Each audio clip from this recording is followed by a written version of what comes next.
Guilt is one of the hardest burdens to bear. Mine weighs me down every time I look at my husband, every time we spend together, and every time he says he loves me. I feel telling my story will reduce the guilt.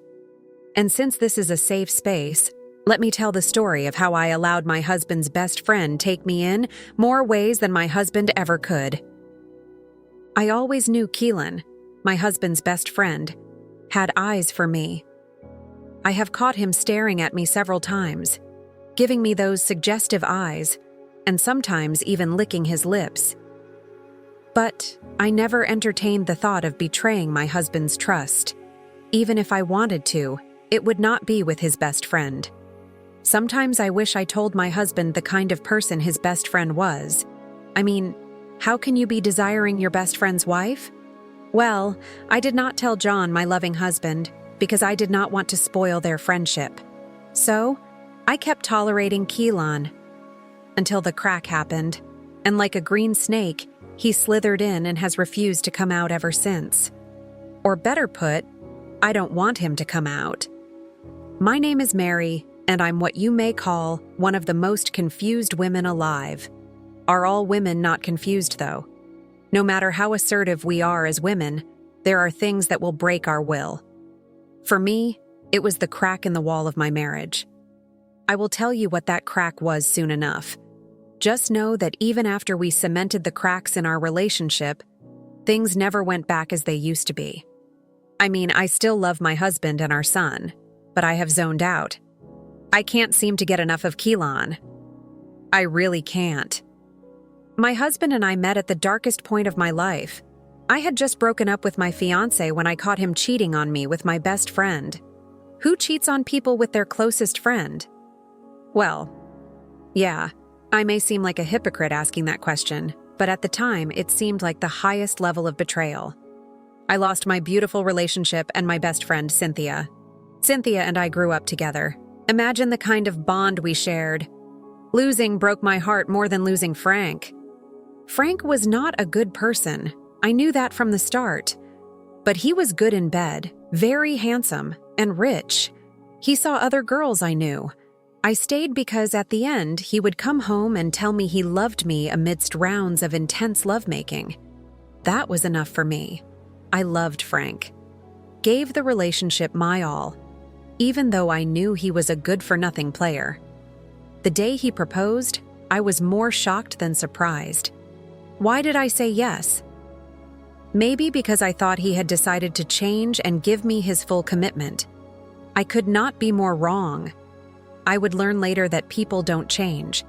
Change may be constant, but not with regards to human behavior.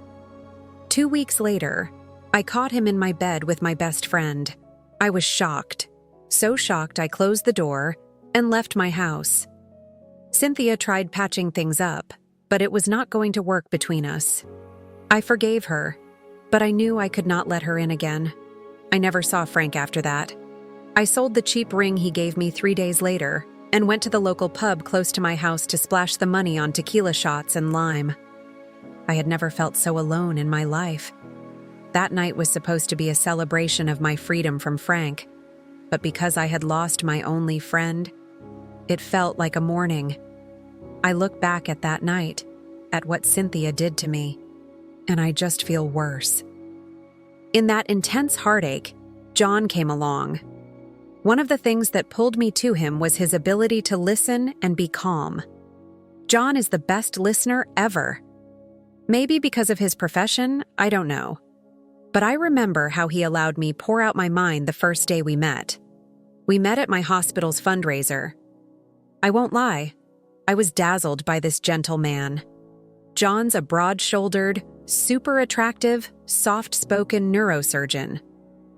I would never forget his first words. I know I have heard those words severally, but John said them differently. Soft, calm, and very sincere. A penny for the lady's thoughts? I was startled at first, but his calming voice made the shock go away. Hello, I'm John Kowalski. I didn't mean to startle you, just thought to know if you were all right. Another sentence I would never forget. John was so articulate, real, and confident. He knew what he wanted and was not afraid to get it. Reluctant at first, I soon felt very comfortable around him. We spoke for hours, more like I spoke for hours and he listened. I knew I was not ready for a relationship, but I knew John was meant to be in my life. Our meeting was fate, you see, because I liked him from the beginning. Why then did I betray his trust? You'd ask. Well, the short answer is, I don't know. Our relationship grew very fast. I mean, very fast. One night he was asking me how I was, the next we had become inseparable. John and I would go on dates, picnics, and trips out of town. We had become an item so fast, I did not have time to heal properly. Maybe because he was everything Frank was not, maybe he was the rebound guy. Whatever he was to me, I did not care at the time.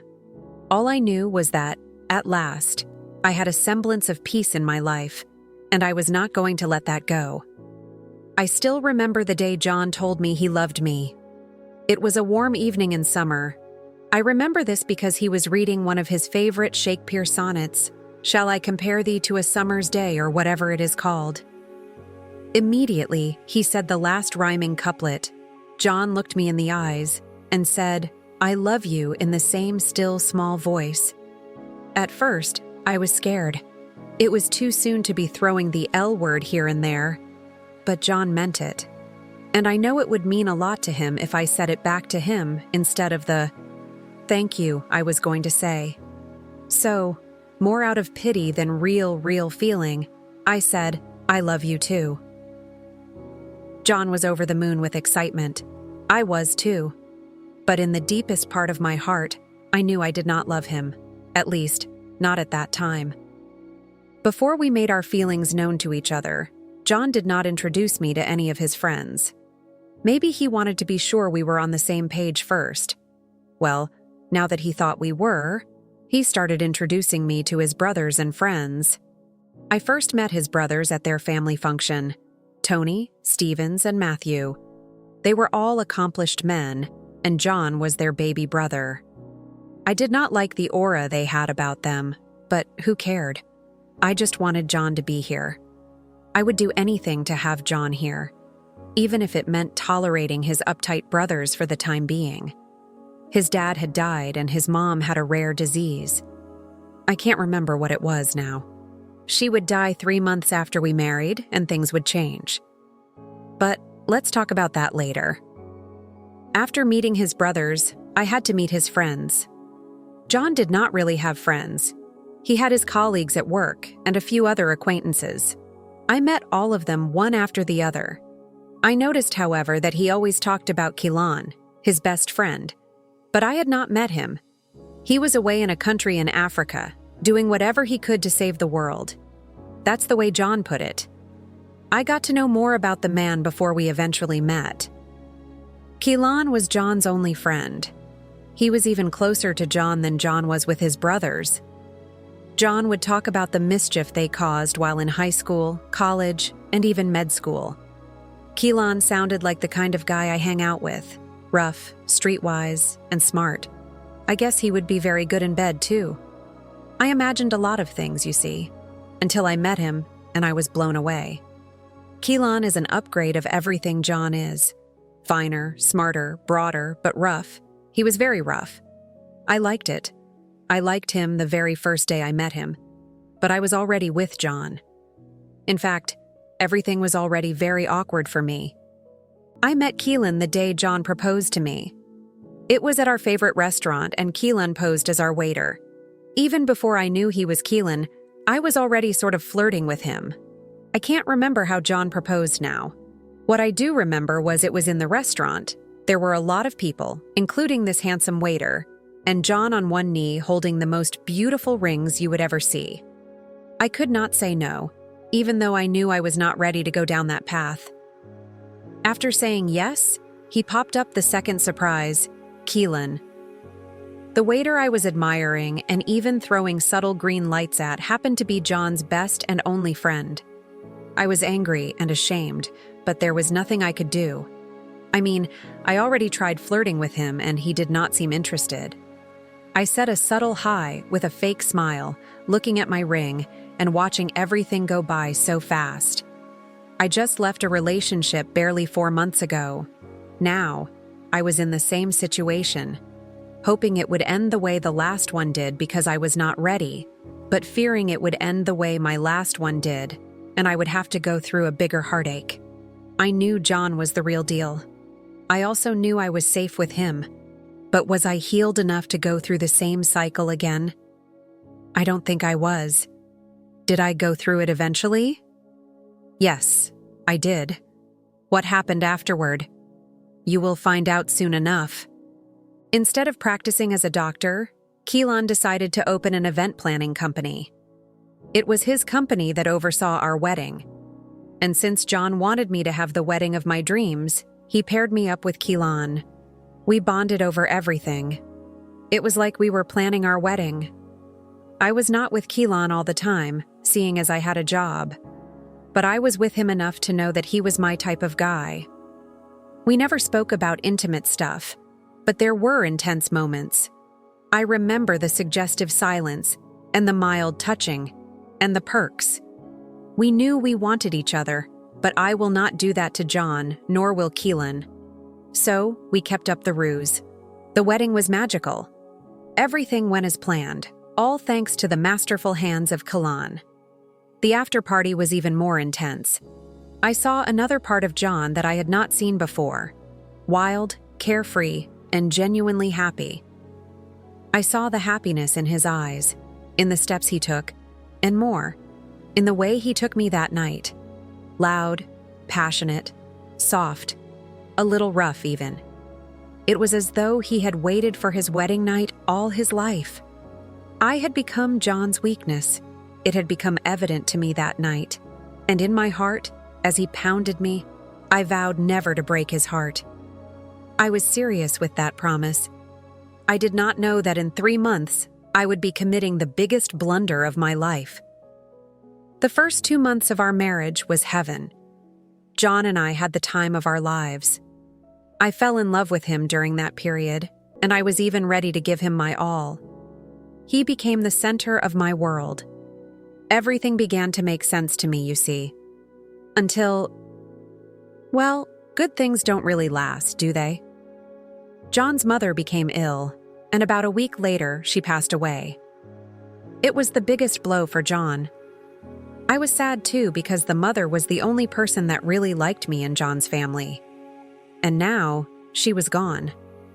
I mourned too. But not as much as John did. He practically zoned out on me. I did not know what else to do to bring him out of his grief. He even tried therapy, but it was not working.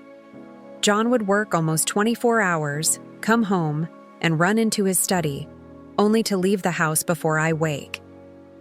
It was in his time of grief that Keelan happened. Keelan was the only person I could talk to about John's recent behavior. So, I told him. And instead of helping me out of the mess, he decided to take advantage of it. He would come around when John was out of the house, and we would talk and laugh as friends. He continued this until I became very comfortable around him. The day he had me was a regular day. We were in the kitchen trying to make lunch when he came behind me. I was already used to his mischief, so I laughed. He did not leave. Instead, he began to touch my behind, rubbing his rod on it. I was immediately aroused. But I will not do this. I would not betray my husband like this. I left the kitchen and went to the living room. Keelan followed me. He sat close to me and did not say anything. We were quiet for some time until his hands began to move again, from my legs to my thighs, hands, shoulders. I was already approaching cloud 9. Keelan continued touching me until I was weak enough for the taking. It started with a brush of the hair, a stroke of the lips, a kiss, more kisses, and then we made out. It was so intense that we did not care. I did not care. We continued from the living room to the visitor's room. There, he yanked my clothes off and went down. He took me on angel's wings to the Milky Ways of pleasure. In fact, I saw the stars that day. Keelan took me that day in a way that John can never take me. He made me his that day, and I don't think I'm ready to change the seal. John came out of his phase about a month after Keelan happened, but it was already too late. I was already high on Keelan. To make matters worse, I became pregnant. Of course, this one was one of the reasons John came out of his mental isolation. I knew the child belonged to Keelan, he knows too, but we won't hurt John like this. Our son is already 3, he calls Keelan uncle and John dad. Keelan does not like it, he does not at all. He has even threatened to tell John the truth and file for full custody. I don't want him to. He can't destroy my family like this. But he will. That is where my fear lies. And also because I'm pregnant again, and this time, it is for Frank. If you want to see more infidelity stories, then click on the video you see now on your screen.